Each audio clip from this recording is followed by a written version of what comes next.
نظمت جامعة الأميرة نورة بنت عبد الرحمن ممثلة في مركز الدعم الطلابي والمهني يوم المهنة 2023، والذي شمل معرض التوظيف والبرنامج العلمي المصاحب. طبعا المميز في هذا المعرض كان الشعار المستخدم، واللي كان طموح متجدد نحو كفاءات منافسة في الاقتصاد الوطني.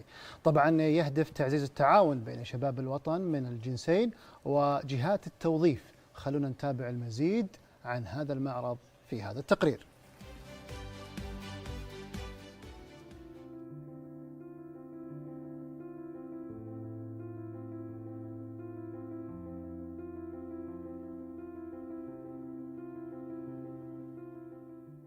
برعاية معالي وزير التعليم الأستاذ يوسف البنيان، نظمت جامعة الأميرة نورة بنت عبد الرحمن ممثلة في مركز الدعم الطلابي والمهني فعالية يوم المهنة للعام الجاري، والذي شمل معرض التوظيف والبرنامج العلمي المصاحب. وجاء هذا العام تحت شعار طموح متجدد نحو كفاءات منافسة في الاقتصاد الوطني، والذي يهدف إلى تعزيز التعاون بين شباب الوطن من الجنسين وجهات التوظيف، بما يسهم في تحقيق مستهدفات سوق العمل. استهدف يوم المهنة بجامعة الأميرة نورة توفير الإرشاد المهني المتخصص للطلاب والطالبات، من خلال إتاحة فرصة لقاء مثمر بين ممثلي الجهات التوظيفية والتدريبية مع المقبلين على سوق العمل من الجيل الواعد من عموم أبناء وبنات الوطن. إن من مستهدفات رؤية 2030 هو تنمية القدرات البشرية ودعمها وتمكينها لمخرجات منافسة عالمياً، ولذلك فإن فعاليات أيام المهنة التي تقوم بها الجامعات تعد من أهم الخطوات التي تساهم في فتح أبواب الوظائف للطاقات البشرية الوطنية.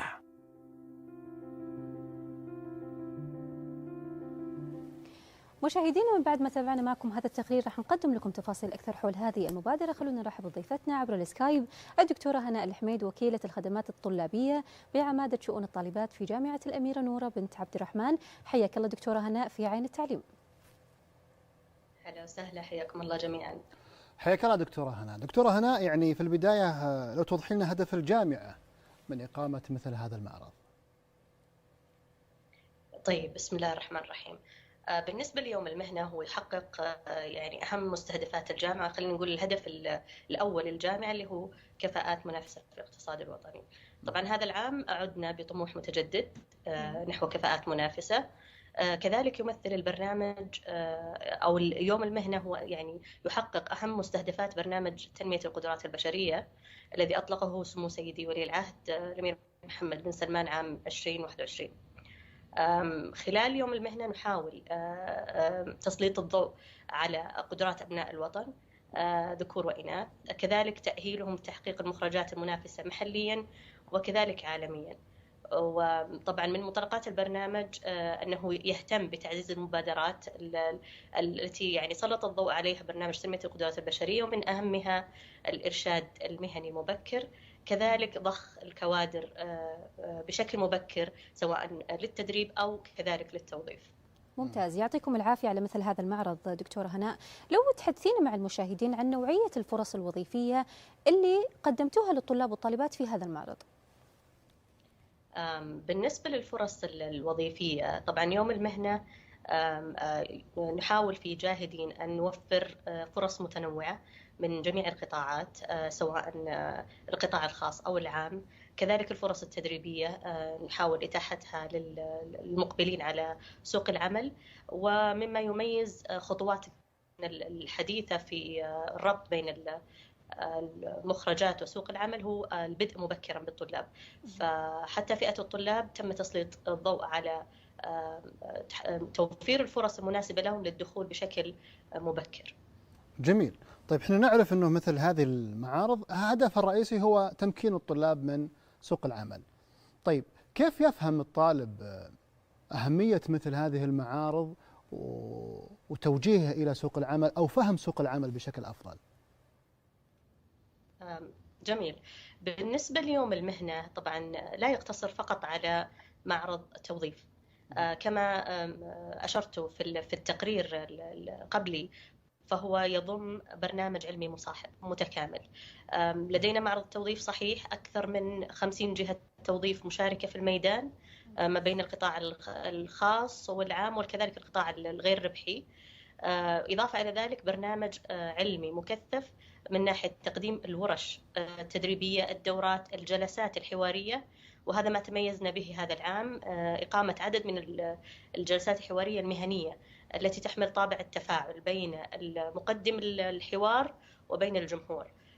طبعا يعني هذا النوع من المعارض يحقق عدد من الأهداف المهمة، اللي هي التأهيل المبكر والصحي لسوق العمل، وتسليط الضوء على أهم قيم العمل، رفع المهارات الأساسية، تسليح الطلاب أو الخريجي حديثي التخرج بمهارات المستقبل، وكذلك تحقيق ربط مباشر مع سوق العمل، ونحاول كذلك أن نسهم في تقليل حجم الفجوة بين المخرجات وبين متطلبات سوق العمل المتغيرة. ممتاز. طيب لو تخبرينا دكتورة هناء عن دور المؤسسات التعليمية أنها تواكب أو توائم احتياجات سوق العمل الفعلية. هذا السؤال طبعا يحمل تحديات كبيرة يواجه العالم ككل، وهي محاولة الموائمة بين مخرجات التعليم وبين متطلبات وكذلك تطلعات سوق العمل. طبعا الكل يعلم أن المتطلبات سوق العمل متغيرة ومتجددة بشكل متسارع، فتقف هنا المؤسسات التعليمية ضمن قطاعات متعددة بالمحاولة لتحقيق التطلعات أو على الأقل الوقوف كذلك على التحديات وحلها بشكل سريع. طبعا المحاولة من ناحية المؤسسات التعليمية تتطرق لعدد من الأصعدة، سواء من ناحية نوعية البرامج المقدمة أو كذلك من ناحية تعزيز المهارات، كون برنامج تنمية القدرات البشرية يسلط الضوء بشكل رئيسي على التعليم المستمر والتمهير كذلك المستمر مدى الحياة. فدور المؤسسات التعليمية كبير وحيوي في هذا المجال، وكذلك متغير، ويعني يحاول أن يواكب ما يحدث في سوق العمل ويضخ الكوادر بحسب المتطلبات. قواكم الله، يعطيكم العافية. إذن وكيلة الخدمات الطلابية بعمادة شؤون الطالبات في جامعة الأميرة نورة بنت عبد الرحمن الدكتورة هناء الحميد، شكرا لكم وعلى دعمكم للشباب والشابات وتقديم خطوة حقيقة مبكرة لهم نحو بوابة العمل.